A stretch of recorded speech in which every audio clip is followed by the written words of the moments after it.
उत्तराखंड की सियासत और युवाओं के हक की लड़ाई का एक चमकता सितारा बॉबी पवार। बॉबी पवार ने एक बड़ा फैसला लेते हुए उत्तराखंड बेरोजगार संघ के अध्यक्ष पद से इस्तीफा दे दिया। ये खबर जंगल में आग की तरह फैल गई और हर कोई ये जानना चाहता है कि आखिर क्या वजह रही कि बॉबी ने ये कदम उठाया। बीते सोमवार को देहरादून में पत्रकारों और उत्तराखंड बेरोजगार संघ की कोर टीम के सामने बॉबी पवार ने अपने इस्तीफे का ऐलान किया। उन्होंने मार्च 2018 से शुरू हुए अपने सफर को याद करते हुए कहा, ये 7-8 साल का समय मेरे लिए किसी जंग से कम नहीं था। हजारों युवाओं के हक की लड़ाई, नकल माफियाओं के खिलाफ मुहिम और रोजगार के लिए सड़कों पर उतरना, ये सब उत्तराखंड बेरोजगार संघ की पूरी टीम की मेहनत का नतीजा है। बॉबी की आवाज में गर्व था, आंखों में चमक थी और दिल में युवाओं के लिए वही जुनून जो उन्हें हमेशा सुर्खियों में रखता है। बॉबी ने बताया कि उनके नेतृत्व में संघ ने न सिर्फ हजारों युवाओं को रोजगार दिलाया, बल्कि नकल माफियाओं को सलाखों के पीछे पहुंचाकर परीक्षाओं में पारदर्शिता लाने का काम भी किया। हमारी वजह से सरकार को नकल विरोधी कानून लाना पड़ा, बॉबी ने आगे गर्व से कहा। लेकिन इस लड़ाई में उन्हें 1.5 दर्जन मुकदमों का सामना भी करना पड़ा। फिर भी बॉबी का कहना है, जब वो देखते हैं कि आज हजारों युवा प्रदेश के अलग अलग विभागों में अपनी सेवाएं दे रहे हैं, तो सुकून मिलता है।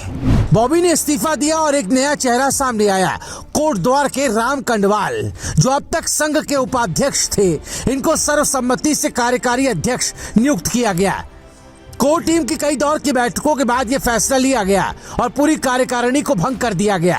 राम कंडवाल अब इस संगठन को नई दिशा देंगे, लेकिन सवाल ये है कि क्या वो बॉबी की तरह युवाओं के दिलों में अपनी जगह बना पाएंगे। आपको बता दें कि उत्तराखंड बेरोजगार संघ एक गैर राजनीतिक संगठन है जो बेरोजगार युवाओं के हक की लड़ाई लड़ता है। ये भर्ती प्रक्रियाओं में पारदर्शिता, नकल माफियाओं के खिलाफ कार्रवाई और युवाओं को रोजगार दिलाने के लिए जाना जाता है। बॉबी पवार के नेतृत्व में संगठन ने कई बड़े आंदोलन किए और सरकार को कई बार झुकने पर मजबूर भी किया। बॉबी पवार ने साफ किया कि उत्तराखंड बेरोजगार संघ एक गैर राजनीतिक संगठन है और आगे भी ऐसा ही रहेगा। यही वजह है कि उन्होंने अध्यक्ष पद छोड़ने का फैसला लिया, लेकिन उनकी बातों में एक इशारा साफ था, वो अब बड़ी जिम्मेदारियों की ओर बढ़ रहे हैं। हाल ही में उन्होंने टिहरी लोकसभा सीट से निर्दलीय चुनाव लड़ा था, जिसमें उन्हें 1.6 लाख से ज्यादा वोट मिले। भले ही वो जीत न पाए, लेकिन युवाओं के बीच उनकी लोकप्रियता ने सबका ध्यान खींचा। क्या बॉबी अब पूर्णकालिक राजनीति में उतरेंगे? ये सवाल हर किसी के जहन में है। अपने आखिरी संदेश में बॉबी ने उत्तराखंड बेरोजगार संघ की पूरी टीम और सैकड़ों युवाओं का दिल से आभार जताया। आप सभी ने मुझे इस मुकाम तक पहुंचाया। टिहरी लोकसभा चुनाव में आपका समर्थन मेरे लिए सबसे बड़ी ताकत था। बॉबी ने वादा किया कि वो भले ही अध्यक्ष पद पर ना रहे, लेकिन युवाओं के हक की लड़ाई कभी नहीं छोड़ेंगे। तो आइए जानते हैं आखिर कौन है बॉबी पवार और अब तक कब वो सुर्खियों में आए।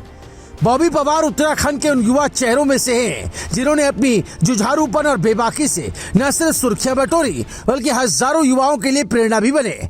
उत्तराखंड के टिहरी जिले से ताल्लुक रखने वाले बॉबी ने अपनी जिंदगी का एक बड़ा हिस्सा बेरोजगार युवाओं के हक की लड़ाई में समर्पित किया। उनकी कहानी किसी फिल्मी स्क्रिप्ट से कम नहीं है। सड़कों पर धरने, पुलिस की लाठियां, मुकदमे और फिर भी हार न मानने का जज्बा।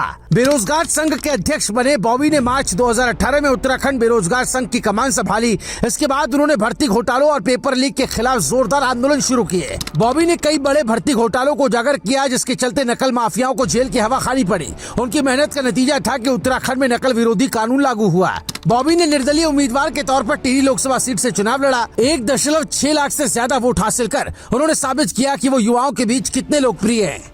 अपनी लड़ाई के दौरान बॉबी पर करीब 1.5 दर्जन मुकदमे दर्ज हुए, लेकिन उन्होंने कभी हार नहीं मानी और हर बार और मजबूती से सामने आए। बॉबी पवार का राजनीतिक सफर अभी नया है, लेकिन उनकी लोकप्रियता और युवाओं का समर्थन उन्हें एक बड़ा नेता बना सकता है। सोशल मीडिया पर लोग उन्हें भविष्य का बड़ा नेता बता रहे हैं। कुछ का कहना है कि वो जल्दी विधानसभा या फिर लोकसभा में दोबारा अपनी किस्मत आजमाएंगे।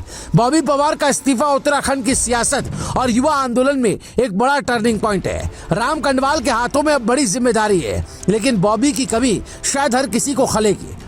दूसरी ओर बॉबी की नई पारी की चर्चाएं जोरों पर है। क्या वो अब फुल टाइम राजनीति में उतरेंगे या फिर किसी नए आंदोलन की शुरुआत करेंगे? ये तो वक्त ही बताएगा। बहरहाल आपका इस बारे में क्या कुछ कहना है, कमेंट कर जरूर बताएं। Bureau report, रायशुमारी।